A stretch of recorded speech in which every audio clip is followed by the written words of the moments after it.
ఇది கமலாப்பழ தோலோட பச்சடி ஃப்ரெண்ட்ஸ். கமலாப்பழ தோல் பச்சடி இது நல்லாயிருக்கும், டேஸ்ட்டாக இருக்கும்.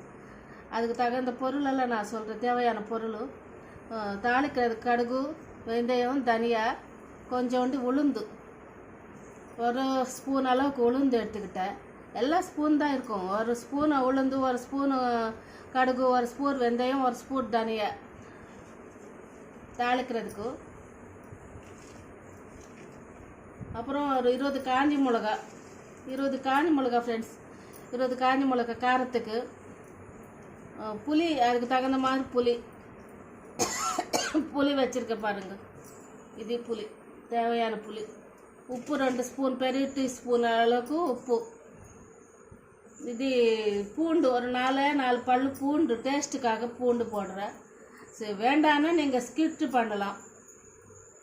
இது வறுக்கும் போதப்போ காமிக்கிறேன் வாங்க என் கிச்சனுக்கு. 2 ஸ்பூன் எண்ணெய் விட்டுருக்கு தாளிக்கிறதுக்கு. அதுக்கு தேவையான பொருட்களெல்லாம் போடுற பாருங்க. கடுகு ஃபஸ்ட்டு, வெந்தயம், தனியா, அந்த உளுத்தம் பருப்பு எல்லாம் ஒன்றா தாளிச்சிக்கலாம் போட்டு.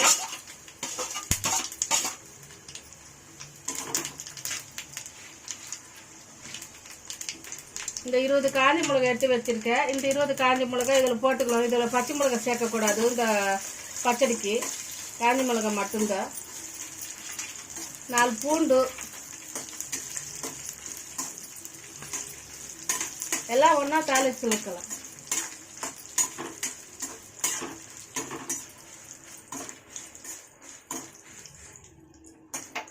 வறுத்துட்டேன். ரொம்ப வறுக்கக்கூடாதுங்க. ரொம்ப வறுத்துனா கூட கருக்காடும். கருத்தா போனால் டேஸ்ட் நல்லா இருக்காது.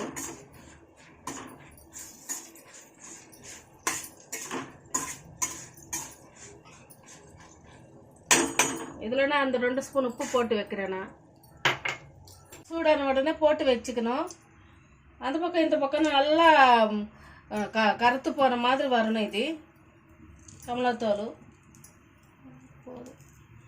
நல்லா வறுத்துட்டு செஞ்சால் வாசனையாக இருக்கும்.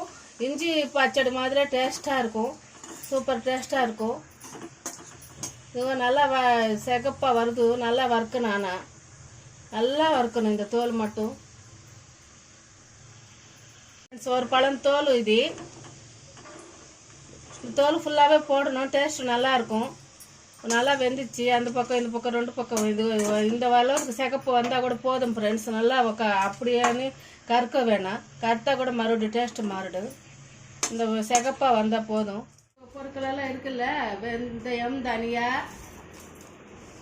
கடுகு, அப்புறமா இந்த காஞ்சி மிளகாய் எல்லாம் வறுத்துட்டோம் இல்லையா, அந்த உப்பும் எல்லாம் சேர்த்து பூண்டு எல்லாம் ஒன்றா போட்டுக்க வேண்டியது. கொஞ்சோண்டு கொத்தமல்லி போட ஃப்ரெண்ட்ஸ்னா அது நல்லா டேஸ்ட்டு நல்லா இருக்கும், வாசனையாக இருக்கும். கொத்தமல்லி அந்த தாளிக்கிற பொருளோடு சேர்த்து கொத்தமல்லி போட்டு வறுத்துடலாம். மிக்ஸி போடலாம். வறுக்க தேவையில்லை, பச்சை கொத்தமல்லியே போடலாம். இதில்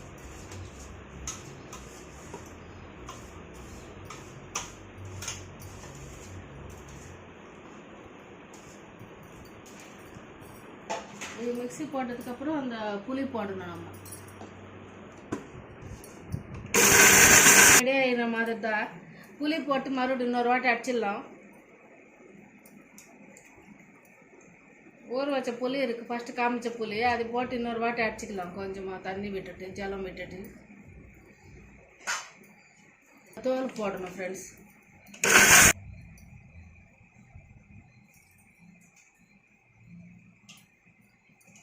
இந்த ஃபஸ்ட்டு ஒரு பழம் தோல் இருக்கு இல்லையா, அது கூட போட்டுடுறேன். இப்போ கடைசியில் தான் போடணும் தோல் எப்பவுமே.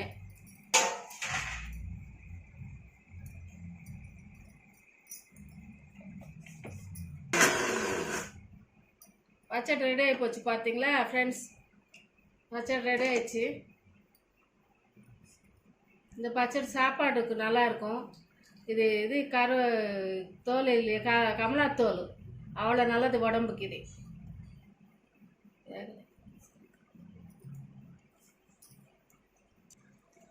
கமலா வாசனை எப்படி வருது பார்த்தீங்களா? சூப்பர் வாசனை வருது. கமலாத்தோல் வறுத்து வச்சுக்கிட்டோம். வாசனையாக இருக்கும். இது சி விட்டமின் உடம்புக்கு கிடைக்கும். அவ்வளோ நல்லது இந்த பச்சடி. அவ்வளோ டேஸ்ட்டாக இருக்கும். சாப்பாடுக்கு சப்பாத்திக்கு எதுக்கு வேணாலும் சாப்பிடலாம் ஃப்ரெண்ட்ஸ். வந்துச்சு, சட்னி ரெடி ஆயிடுச்சு, அவ்வளோதான். மாம்ஸ் டிப்ஸ் என்னோட சேனல் பேரு. இந்த பச்சடி டேஸ்ட் பண்ணி பார்த்து ப்ளீஸ் சப்ஸ்கிரைப் மீ.